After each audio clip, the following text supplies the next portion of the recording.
Dr. Jordan Peterson, who would have thought that that common sense would come from a university professor from Canada? But he is probably the biggest sensation out there now, especially with the youth and young males, because he is speaking common sense, and he's speaking it peacefully, and he's talking about God. And he's got a best-selling book out, #1 bestseller, 12 Rules for Life, an Antidote to Chaos. Welcome to the program. I want to talk to you about a few things. And I know I don't want to get you into politics, just common sense. I don't know if you've been following, for instance, the CNN town hall this week and this debate that we're having, but we have 16-year-olds that are demanding that America pretty much disregards the Second Amendment, and we're not having sensible arguments at all. There's no reason in the debates that we're having. We're not listening to each other. Do you have any thoughts on this? I think that can be. Well, I think that can be. That's true on a much wider scale than merely the debate that's going on about what happened after Parkland. We're not listening to each other at all. We're polarized to a great degree. So how do we solve this? Well, I've been recommending, first of all, I would say that in my book, in 12 Rules for Life, in Rule 6, I outlined why such things as the Parkland school shooting occur. And it has very little to do specifically with guns. There's something much deeper and more horrible going on that is rather dreadful to look at. I mean, people who are motivated to do the sorts of things that happen at Parkland they're possessed by a kind of ill will, an evil ill will whose magnitude is difficult to describe. And it's a problem of disorientation and meaninglessness, and it's expressing itself in gun violence, but it can express itself in all sorts of ways. And the deeper problem has to be solved as far as I'm concerned, and that's the problem of nihilism in the face of the tragedy of life. And it's that kind of destructive nihilism that drives the actions of people like the school shooters.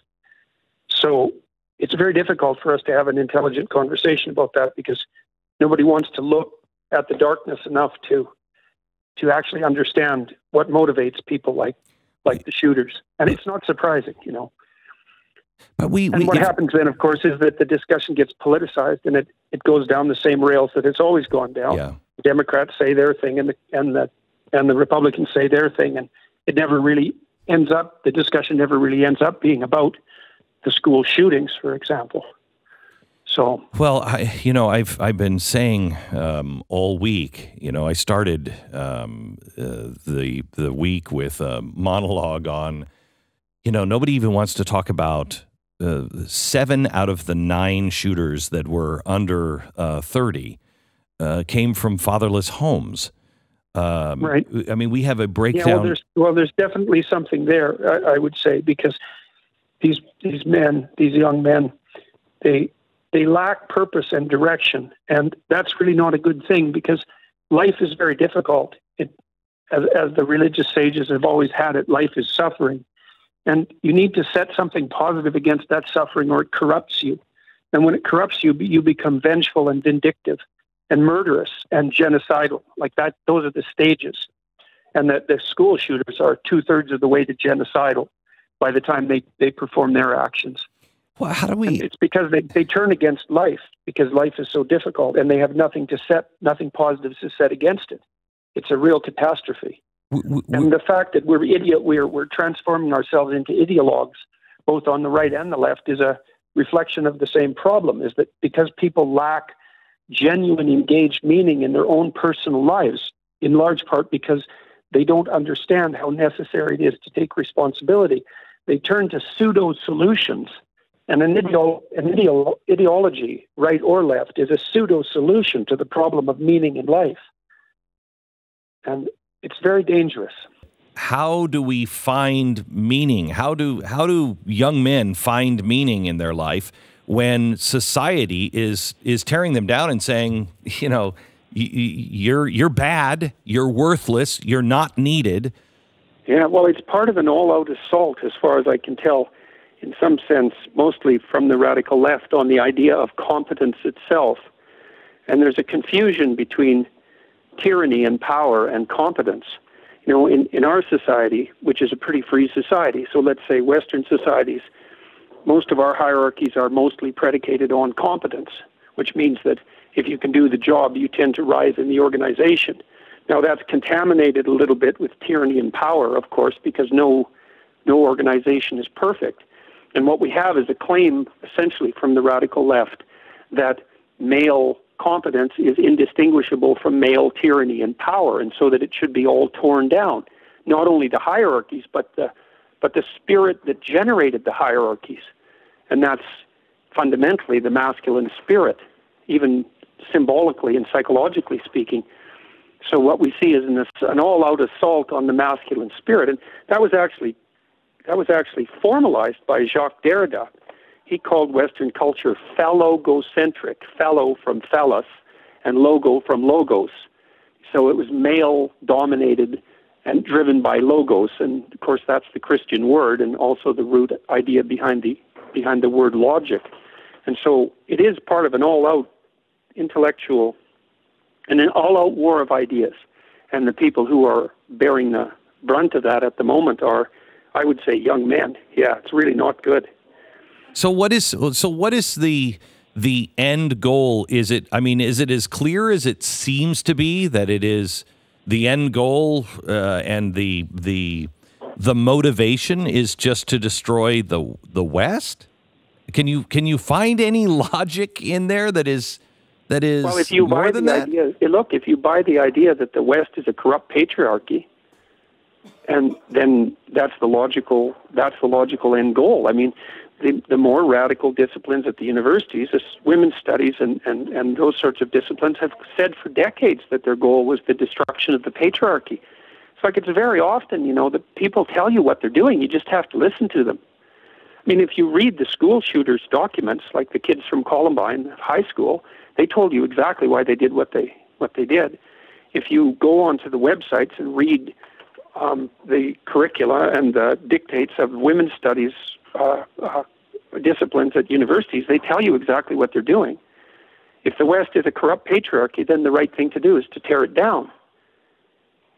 So it's not a surprise, and it's not a conspiracy theory. It's just precisely that's the doctrine, that's the dogma. And the university, especially the humanities departments, are overwhelmingly left and radical left. So, that's been well documented by people like Jonathan Haidt with his Heterodox Academy. And Jonathan is an extraordinarily reasonable person. He's no one's idea of a radical. Yeah. I greatly respect him. Who is, Jordan, who are the people that we should be reading, besides you and your book? Who are the people that inspire you, or it can inspire men to be men? Well, I think that Steven Pinker is doing a fine job. He has a new book out now. It's in the top 10. So Pinker's a good person to read, because Pinker's making a very powerful pro-enlightenment, pro-reason, pro-science, pro-progress case, well documented empirically. I mean, the empirical evidence is pretty clear. Although there is some evidence that inequality is increasing. First of all, no one knows what to do about that, right or left. There's a new book by Walter Scheidel called The Great Leveling, which I would also much recommend it because he analyzes the problem of inequality with dead seriousness and traces it back thousands of years, and points out quite clearly that it's a problem, but that it can't be laid at the feet of capitalism. That's just foolish. It's a way deeper problem than that. But despite the fact that there's increasing inequality to some degree in the West, overall the entire world is getting richer, and there are fewer poor people. There are way fewer people in absolute poverty than there were 15 years ago, far fewer. And so what's happening is our economic system is generating a lot of surplus, and it's being quite effectively distributed even to the lowest end of the socioeconomic spectrum, but inequality still remains a problem. And that drives a fair bit of theorizing on the left, but I would very much recommend Scheidel's book, The Great Leveling.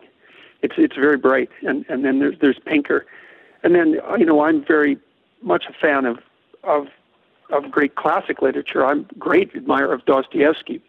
Dostoevsky's novels in particular are unbelievably profound explorations of the role of human responsibility in the face of the tragedy and malevolence of existence.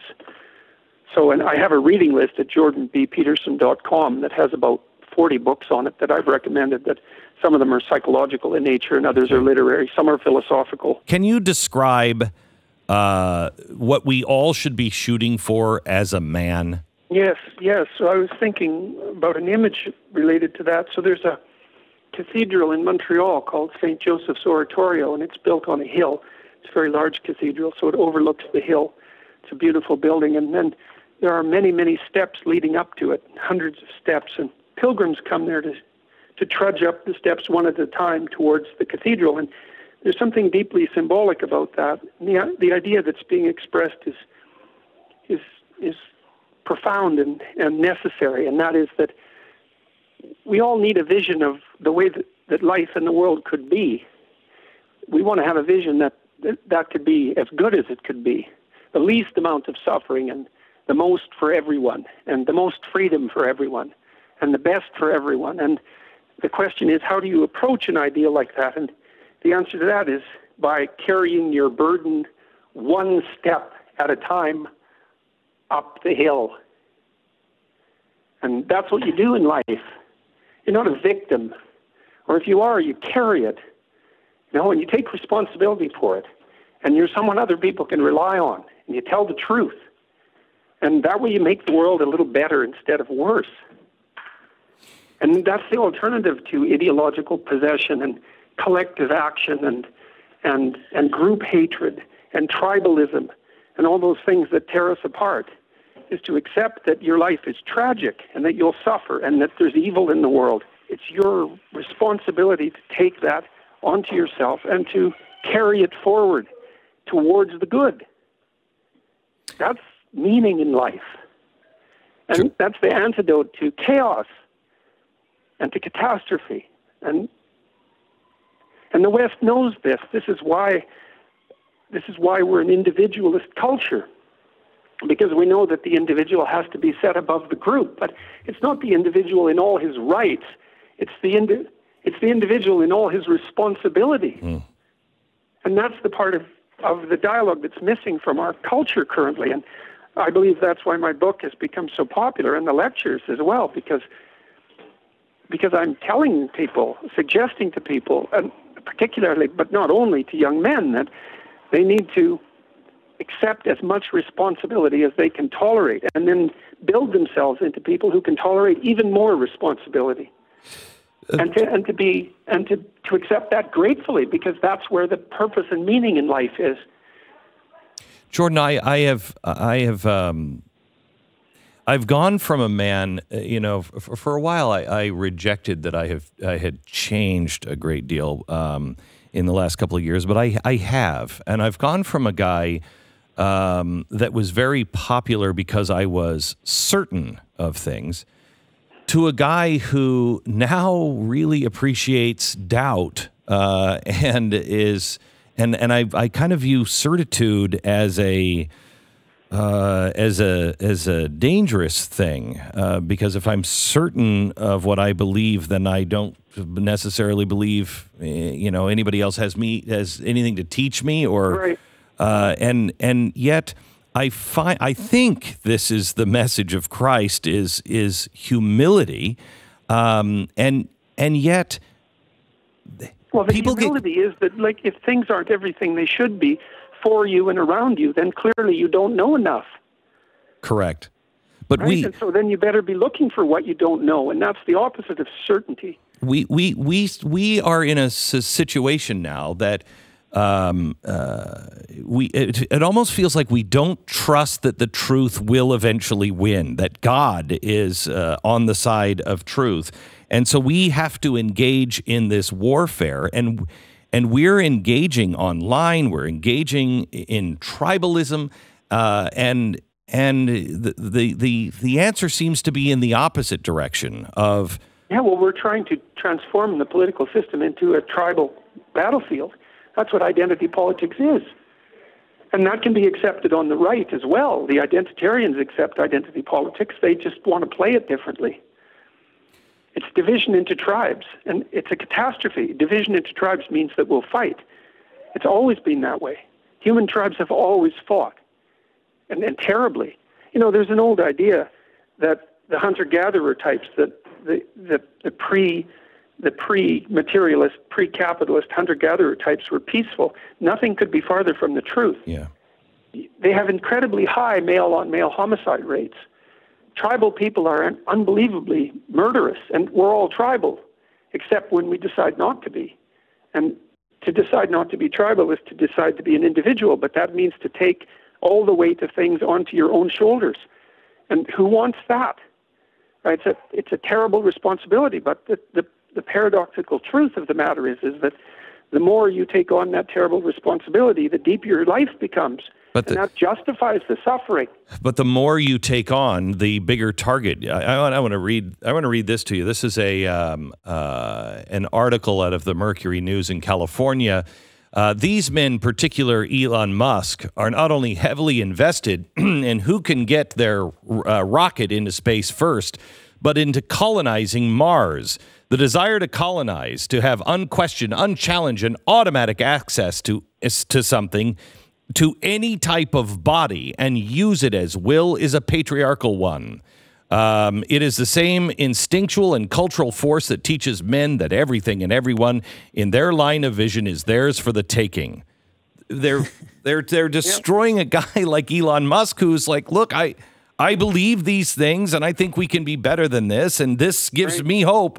Let's go here. Right, absolutely, and there. See, that's a great. Your reference hits the nail on the head. You see there the confusion between male competence and desire to move forward in the world and tyranny. Those aren't the same thing. No, they're not the same thing at all. And Musk is no tyrant. I mean, if you can't see that he's a hero, then there's something wrong with your vision. And, you know, symbolically, the author of that article is equating Mars with the unspoiled virgin, you know, and Musk with the rapist. It's an appalling vision of masculinity. There's no excuse for it. There's no excuse for it. It's all, there's nothing in that except destruction.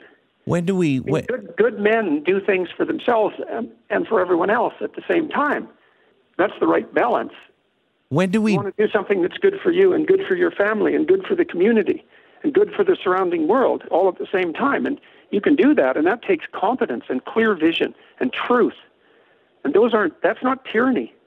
And those people, the people who wrote the article that you described, they're the people who think that emasculated weak men will be good because they're harmless. And emasculated weak men will be the Parkland shooters.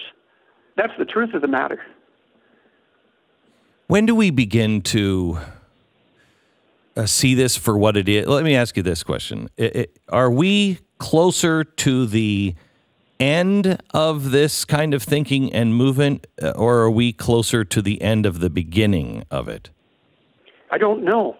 You know, there's been this funny idea that's been circulating on the internet about the kingdom of Kekistan, where everything's in chaos. And we're in chaos at the moment. Things could go very well, but they could go very badly. And I think we're in a situation now where the decisions that each person makes at each moment are of crucial import in a way that's not always true. We're going to decide which way we're going to go in the next 3 or 4 years. And there's lots of positive signs. All the economic growth, for example, that I referred to, the fact that poverty is being pushed back, and there's about 300,000 people a day now being hooked to the power grid. And there are a lot of really good things happening. But there is this terrible polarization and this demand to return to a destructive tribalism, and this ideological attempt led mostly by the universities, to my utter shame, to demolish the patriarchy. It's very, very dangerous. And corporations are playing that game too. They're letting the fifth column, diversity, equity, and inclusivity types in through the HR back door, failing to see that generating an anti-capitalist fifth column within the confines of your own organization is self-destructive in the extreme. How do you I've watched interviews with you in mainstream media, and they always come with with an intent, with an agenda. It seems you approach these interviews without an agenda, and you're just trying to explain what you believe based on their questions. And you always seem to win because you don't seem to have an agenda. Truth doesn't have an agenda. Would you say I have an agenda, which is to not say something stupid? Yes. Do you believe the mainstream media has crossed the line from bias to activism? And if so, what does that mean for the media? I think one of the things that might be happening is that we're in a transition period from the mainstream media, print and television, let's say, most particularly, to online forms of discussion, and that's happening very rapidly. And so it's killing the mainstream media. And as they spiral towards their death, they become more polarized to draw attention to the remaining resources. And so they're driving polarization in the broader society in an attempt to stave off their extinction rather than adapting to the new media. That's what, I'm not sure that's true, but that's what it looks like. It looks like it might be happening to me, because we are in the midst of a technological revolution in communication. Yes. I mean, YouTube alone now has something in the neighborhood of 2 billion people using it. Yeah. So and YouTube allows the possibility of the spoken word to have the same distribution as the written word, which is something unparalleled in human history. So I think that part of what's happening is a secondary consequence of a technological revolution. I don't think that the mainstream media's desperate attempts to use clickbait, let's say, to attract additional viewership, to exaggerate, for example, the danger of violent crime, and to pit the right against the left in a manner that's more combative than the reality would indicate. I don't think that will stave off their demise. I think it will accelerate it. But there could be a lot of collateral damage while that's occurring. Jordan Peterson from jordanpeterson.com. Also, the book 12 Rules for Life, an Antidote to Chaos. Did you ever? You have like you're approaching 1 million YouTube subscribers, a #1 New York Times bestseller. Did you ever see this? I don't think I'm on the New York Times. They didn't list me. Shut up. No, it's true. Amazon. You're #1. Yes, I'm #1 everywhere, but on the New York Times bestseller list. Unbelievable. It is rather remarkable. Yeah. Jordan, did you ever see anything like this coming your way? Well, I knew when I wrote my first book, this book, Maps of Meaning, I was discussing archetypal ideas and their relationship to ideological dispute. And I knew that was important. And I knew that my students in the course I taught on that book were very, very receptive to the course. I mean, most of the student comments I got, both at Harvard and at the University of Toronto, was that was one of the few courses that completely changed students' lives. And it's not surprising to me to some degree because of the ideas themselves. Ancient archetypal religious ideas are of absolute necessity. People can't live without them. And so I knew that I was talking about things that have always been of crucial importance to people, but there was no way of foreseeing the magnitude of the effect of that. I mean, I'm still in complete shock about it on a moment-to-moment basis. Well, it seems to be getting larger rather than smaller. Oh yeah, you have a lot of runway yet ahead of you. I pray for you, and I know what it's like to have great success come quickly, and if there was anyone who could navigate those waters, I believe it is you, and we wish you all the best. Thank you. Well, like I said, I hope I can manage this without making any catastrophic mistakes, and so far so good. Yeah. Knock on wood and all that. So. Yeah.